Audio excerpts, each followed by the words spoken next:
नमस्कार। आप सुन रहे हैं न्यूज़ पॉइंट पॉडकास्ट और मैं हूं आपके साथ सुषमा। आज के इस पॉडकास्ट में बात दिल्ली के मुस्लिम वोटर की। दिल्ली के मुस्लिम वोटर्स के मन में क्या चल रहा है और इस बार किसके साथ हैं, क्या सोच रहे हैं। लोकसभा चुनाव 2024 के तहत दिल्ली में आगामी 25 मई को मतदान होना है। दिल्ली में इंडिया गठबंधन और बीजेपी के बीच सीधा मुकाबला है। इंडिया गठबंधन के तहत आम आदमी पार्टी ने 4 सीटों जबकि कांग्रेस ने 3 सीटों पर अपने उम्मीदवार उतारे हैं। 2019 में दिल्ली की सभी 7 सीटों पर बीजेपी ने बाजी मारी थी, लेकिन इस बार पहले की तुलना में मुकाबला बेहद दिलचस्प बताया जा रहा है। इसकी सबसे बड़ी इन तमाम सीटों पर मुस्लिम वोटर्स की संख्या को माना जा रहा है। राजनीति से जुड़े जानकार मान रहे हैं कि इस बार दिल्ली की तमाम सीटों पर मुस्लिम मतदाता गेम चेंजर साबित हो सकते हैं। ऐसे में जिस भी पार्टी के उम्मीदवार को मुस्लिम समुदाय का वोट ज़्यादा मिला, उसके जीतने की संभावना दूसरे की तुलना में थोड़ी ज़्यादा ज़रूर रहेगी। इस वोट बैंक की अहमियत को तमाम राजनीतिक पार्टियां भी समझती हैं। सबसे पहले बात करते हैं दिल्ली की नॉर्थ ईस्ट संसदीय सीट की।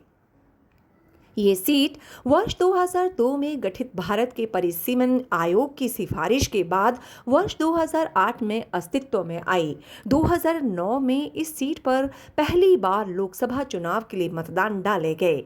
इस लोकसभा सीट के तहत सिलमपुर, पुराड़ी, गोंडा, सीमापुरी, कुकुलपुरी, बाबरपुर, करावल नगर, रोहतास नगर समेत कुल 10 विधानसभा क्षेत्र आते हैं। अगर बात मुस्लिम मतदाताओं की करें तो इस लोकसभा सीट के तहत दिल्ली के सबसे ज्यादा मुस्लिम मतदाता आते हैं।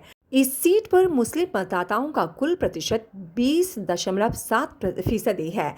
आप और कांग्रेस के साथ आने से मुस्लिम मतदाता इंडिया गठबंधन के साथ होने का दावा खुलेआम करते हैं। वो कहते हैं कि हम अपना वोट खराब नहीं करेंगे, जो बीजेपी को हराएगा उसे ही देंगे। अगर बात उम्मीदवारों की करें तो इंडिया गठबंधन ने इस सीट से कन्हैया कुमार को, जबकि बीजेपी ने मनोज तिवारी को अपना उम्मीदवार बनाया है। इस सीट पर पूर्वांचल के मतदाताओं की संख्या भी अहम है। अगली सीट है पूर्वी दिल्ली संसदीय सीट।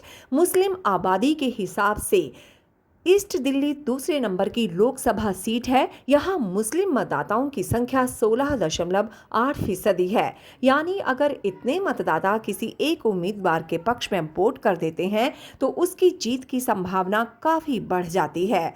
मुस्लिमों के अलावा इस सीट पर सबसे ज्यादा वोटर्स सिख समुदाय से हैं। इस सीट के अंतर्गत कुंडली, पटपड़गंज, कृष्णानगर, लक्ष्मीनगर, सुभाष नगर, गांधीनगर, ओखला सहित 10 विधानसभा क्षेत्र आते हैं, जहां बड़ी संख्या में प्रवासी भी रहते हैं, जिनके वोट डिसाइडिंग फैक्टर हैं। इस लोकसभा सीट से इंडिया गठबंधन की तरफ से आपने कुलदीप कुमार को मैदान में उतारा है। वहीं बीजेपी ने इस सीट से हर्ष मल्होत्रा को उम्मीदवार बनाया है। अगली सीट नई दिल्ली है। नई दिल्ली लोकसभा सीट पर इस बार आम आदमी पार्टी के उम्मीदवार सोमनाथ भारती और बीजेपी की बांसुरी स्वराज में मैदान में हैं। अगर इस सीट के इतिहास की बात करें तो ये निर्वाचन क्षेत्र 1951 में अस्तित्व में आया था। वर्ष 2008 में संसदीय निर्वाचन क्षेत्रों के परिसीमन के बाद से इस क्षेत्र के अंदर दिल्ली की 10 विधानसभा सीटें आती हैं। इनमें शामिल है करोल बाग, पटेल नगर, मोती नगर, दिल्ली कैंट, राजेंद्र नगर, नई दिल्ली, कस्तूरबा नगर, मालवीय नगर, आरके पुरम और ग्रेटर कैलाश। अगर इस सीट पर बात मुस्लिम मतदाताओं की करें तो इनका प्रतिशत है 16.8%।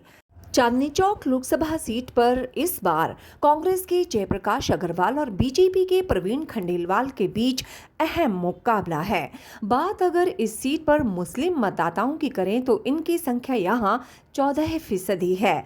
ये सीट वर्ष 1956 में अस्तित्व में आई थी और इस सीट पर सबसे पहली बार 1957 में चुनाव हुए थे। इस सीट के तहत आदर्श नगर, शालीमार बाग, शकूर बस्ती, त्रिनगर, वजीरपुर, मॉडल टाउन, सदर बाजार, चांदनी चौक, मटिया महल, बल्ली महारान जैसी विधानसभा सीटें आती हैं। अगली सीट है नॉर्थ वेस्ट सीट।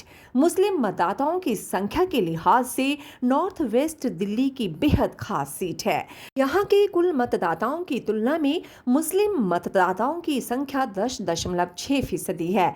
दिल्ली की सभी लोकसभा सीटों में नॉर्थ वेस्ट दिल्ली सबसे बड़ी लोकसभा सीट है। इस सीट के तहत 10 विधानसभा सीटें आती हैं, जिनमें खास तौर पर शामिल है नरेला, बादली, जिठाला, बवाना, मुंडका, नांगलोई और सुल्तानपुरी प्रमुख रूप से शामिल हैं। 2019 में इस सीट से बीजेपी के हंसराज हंस ने जीत हासिल की थी। अगली सीट है दिल्ली